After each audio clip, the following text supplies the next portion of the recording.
beş güzel bir araya gelmişler. Benim sevdiceğim yok arasında, yok arasında. Benim sevdiceğim yok arasında, yok arasında.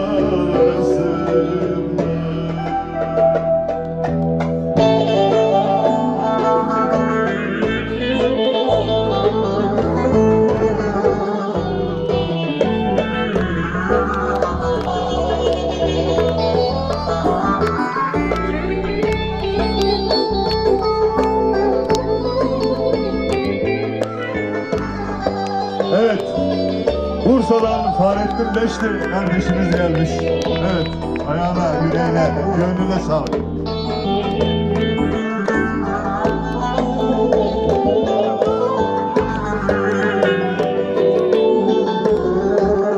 Ağzına yüreğine sağlık Tahsin kardeşim.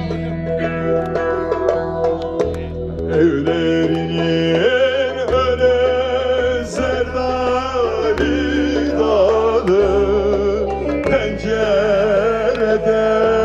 gördüm kralı eli, o nazlı yâri.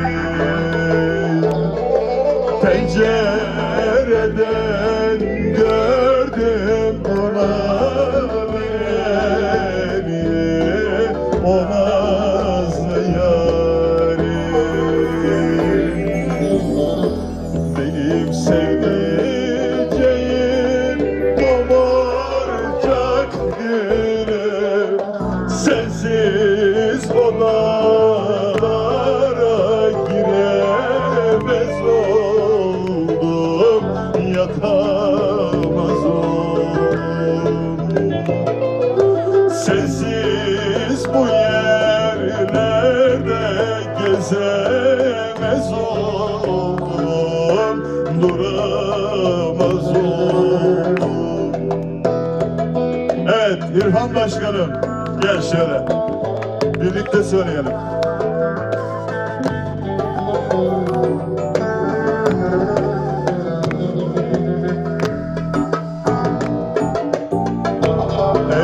Evlerinin önü bahçalık balık, ne güzel yakışmış, eline sağlık, eline sağlık.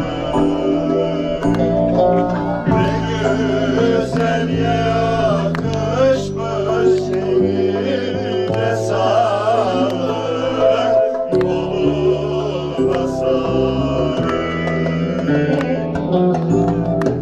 Yar bana yollamış bir sarıcılık, boynuna olayım ağlansın diye, eğlensin diye. Boynuna dolayım ağlansın diye, eğlensin diye. Ağzına, yüreğine sağlık başkanım, harikasın.